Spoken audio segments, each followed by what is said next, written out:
जळगावात केवायसीच्या बहाण्याने महिलेकडून शरीर सुखाची मागणी करण्यासह एका महिलेकडे प्रेम संबंधाची मागणी केल्याचा धक्कादायक प्रकार समोर आला आहे। या प्रकरणी 38 वर्षीय गोकुळ चव्हाण याच्या विरोधात शहर पोलिसात एवढी विनयभंगाचा गुन्हा दाखल करण्यात आला आहे। लाडकी बहीण योजनेचे केवायसी करायचे असल्याने चव्हाण महिलेच्या घरी आला व कागदपत्रे घेत शरीर सुखाची मागणी केली। अन्य एका महिलेला निवृत्तीवेतन पुन्हा सुरू करून देतो असे म्हणत गोकुळ रमेश चव्हाण याने प्रेम संबंधाची मागणी केल्याचे फिर्यादीत म्हटले आहे। या प्रकरणात गोकुळ रमेश चव्हाण याच्या विरोधात गुन्हा दाखल झाल्यानंतर गोकुळ चव्हाण हा फरार असून पोलिस त्याचा शोध घेत आहे। या संदर्भात शहर पोलीस स्टेशनचे पोलीस निरीक्षक सागर शेंपी यांनी आज दिनांक 12 एप्रिल रोजी दुपारी 3 वाजता माध्यमांना अधिक माहिती दिली आहे। सर, एका महिलेने केवायसीचं नाव केले, एका व्यक्तीने आपल्याकडे शरीर सुखाची मागणी त्या संदर्भात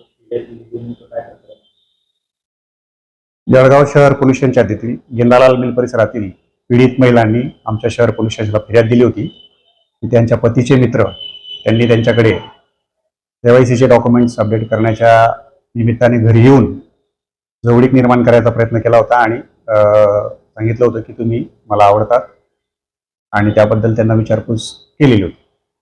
अन्य महिलेलाही प्रेम संबंध ठेवा म्हणून असं एक त्याने केलेलं आहे की या प्रकारावरून गेंदालाल मिल परिसरातीलच एका महिलेला माहीत पडलं, पीडितेला, की या व्यक्तीच्या विरोधात तक्रार दाखल होत आहे। तर त्या देखील आल्या होत्या। त्यांनी असं म्हटलं होतं की मला एका शासकीय योजनेच्या डॉक्युमेंट संदर्भात गेलो असता तेव्हा यांनी माझ्याकडे नंबरची मागणी केली होती आणि मैत्री संपादन करण्याचा प्रयत्न केला होता। पीडित महिला आहे सर, त्या पीडित महिलेचा असं म्हणणं की शरीर सुखाची मागणी केली, त्यांनी शारीरिक संबंध ठेवावे असं म्हटलंय।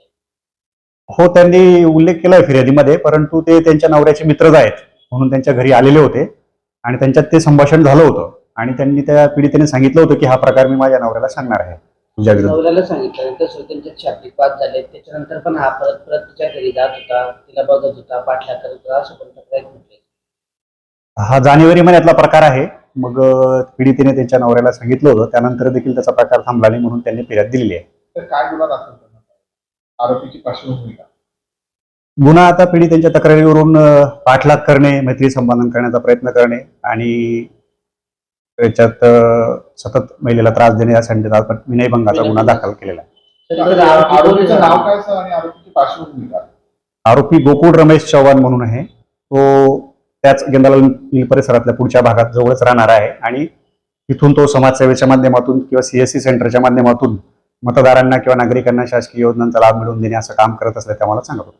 त्याला अटक वगैरे केली नाही, आरोपीचा शोध चालू आहे। तर एकंदरीत आरोपीची पार्श्वभूमी बघता त्यांनी 2 महिन्यांसोबत असं काही इतर महिन्यांसोबत असं केल्याची जी शक्यता आहे ती वर्तवली जाते, त्या अनुषंगाने पोलीस तपास करतात। नाही, तसं अजून कोणी पुढे आलेलं नाही तक्रार द्यायला। आमच्या तपास अंमलदारांनी जबाब वगैरे नोंदवलेत त्या भागातले, परंतु त्यानंतर कोणी तक्रार द्यायला आले नाही। दोघं महिलांची जबाब घेतली का सर आपण पुण्यातला? हो।